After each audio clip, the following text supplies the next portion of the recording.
Gaza పైన Israel దాడులతో రెచ్చిపోతోంది. వైమానిక దళంతో హమాస్ పైన అటాక్ చేసింది. అయితే వైమానిక దాడిలో సుమారుగా 40 మంది ఫలిస్తానీలు మరణించినట్టు తెలుస్తోంది. మృతుల్లో 17 మంది మహిళలు, 10 మంది పిల్లలు ఉన్నారు. అయితే గాజాలో 100 లక్ష్యాల పైన గురిపెట్టామన్నారు ఇజ్రాయెల్కి సంబంధించిన అధికారులు, అక్కడి ఆర్మీ సోల్జర్స్. సో మిలిటెంట్లు అనుమానిత నిర్మాణాలు, ఆయుధ నిల్వల్ని టార్గెట్గా చేసుకొని దాడులు చేస్తున్నట్టు తెలుస్తోంది. క్షిపణి లాంచర్లు, సొరంగ మార్గాల పైన ఇజ్రాయెల్ దాడులకు దిగుతోంది.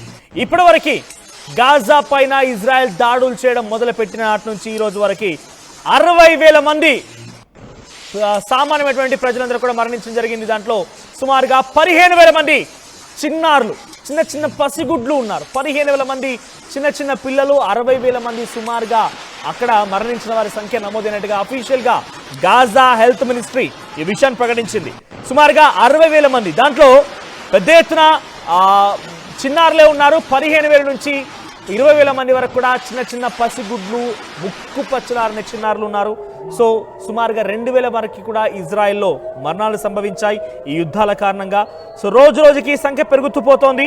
గాజా పైన మరోసారి ఇజ్రాయెల్ భీకరంగా దాడులు చేసింది. వైమానిక దళంతో హమాస్ పైన అటాక్ చేసింది. అయితే ఈ వైమానిక దాడులో ఇప్పటికే ఈ రోజున నేను ఈ వార్త చెప్పే సమయానికి ఈ ఒక్క రోజులో 24 గంటల్లో 40 మందికి పైగా మరణించినట్టు తెలుస్తోంది. మృతుల్లో 17 మంది మహిళలు ఉంటే 10 మంది చిన్నపిల్లలు ఉన్నారు.